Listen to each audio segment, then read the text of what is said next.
BJP करवाइए सबका audit इस देश में होना चाहिए, दूध का दूध और पानी का पानी। निकालिए कि रुपए का हिसाब कौन कहा कितना पैसा लिया। ऑडिट का मामला नहीं है। यश कुछ कहना चाह रहे हैं, यश श्रीवास्तव बोलिए जल्दी से जी। ये ऑडिट का मामला नहीं है। हाँ ये जी प्रेम कुमार जी।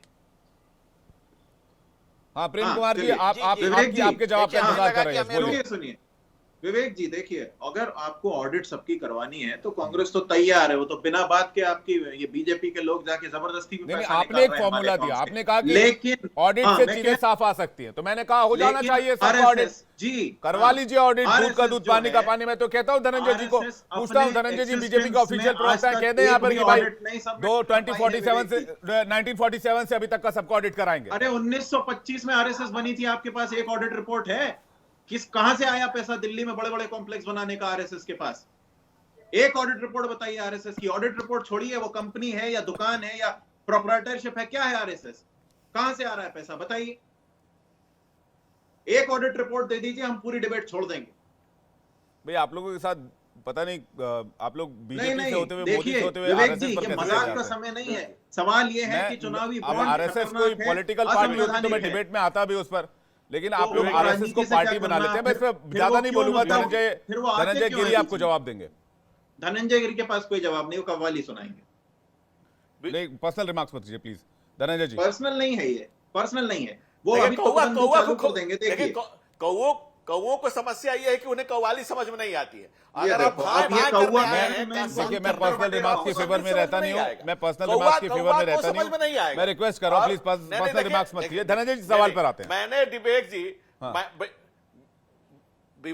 मैंने इस डिबेट में अभी तक किसी का नाम लिया है क्या? इस डिबेट में अभी तक मैं भी नाम लिए बिना मच्छर मक्खी कह रहा हूँ, बताइए। लिया गया घबराए हुए हैं कांग्रेस के लोग। ये बच्चे जो कल के पैदा हुए हैं, इन्हें राइमिंग आती नहीं है, 2000 साल पहले कुछ पता नहीं है, देश का कुछ देखिए पर्सनल रिमार्क्स नहीं, पर्सनल रिमार्क्स नहीं, से पैदा हुए नहीं, पर्सनल रिमार्क्स नहीं, पर्सनल रिमार्क्स नहीं। धनंजय जी को लेकर आइए, धनंजय जी को एक एक करके धनंजय जी को स्क्रीन पर डालिए। उसके बाद यश आपके पास आ रहा हूं मैं। अरुण जी काफी देर से वेट कर, उसके बाद अरुण जी के पास आ रहा हूं। धनंजय जी जवाब क्या है इस बात का? बीजेपी को इलेक्टोरल बॉन्ड से देखिए, बहुत बीजेपी का फिगर भी पब्लिश है इंटरनेट पर। विवेक जी, इंटरनेट पर जो आंकड़े मौजूद हैं, मेरा सवाल मैं सवाल पूछ लूं ना सर। इंटरनेट पर जो आंकड़े मौजूद है उसके हिसाब से 6060.51 करोड़ रुपए का इलेक्टोरल बॉन्ड से चंदा मिला। प्रतिक्रिया नहीं देता। हाँ बोलिए बोलिए। देखिए, कांग्रेस कल्चर में था कि न खाता न भाई, जो काका कहे सही। हम कह रहे हैं कि आज हमने उसको ऑनलाइन किया, काला धन समाप्त करने के लिए लगातार चीजों को ऑनलाइन कर रहे हैं। दूसरी बात, कांग्रेस करप्शन का पर्याय है, इसलिए इस देश को नहीं स्वीकार है और उनकी नजर संपत्ति पे है, इसलिए वो कह रहे हैं कि कल कुछ नहीं था। हम बिल्कुल कुछ नहीं थे। हम इस देश की जनता के 20 करोड़ हमारे पास कार्यकर्ता है और कांग्रेस एक विशेष दल होता था, शेष हो गया आने वाले चुनाव को। नहीं, वो बात तो सही है, वो बात तो सही है धनंजय जी की। आंकड़े हैं, ट्रांजैक्शन आईडी है। Let me complete. क्यों? क्योंकि कांग्रेस पार्टी एक परिवार की चाकरी करती रही। पंडित नेहरू जी के पिताजी मोतीलाल नेहरू, राजीव गांधी, इंदिरा गांधी, राहुल गांधी, अब प्रियंका के बच्चों की सेवा में लगोगे। अरे राजनीतिक कार्यकर्ता थोड़े हो आप लोग। अरे कांग्रेस पार्टी के पांव पोछ हो और यहां वैचारिक बल से चलने वाला दल भारतीय जनता पार्टी, देखिए लक्षावधि कोटि कार्यकर्ता।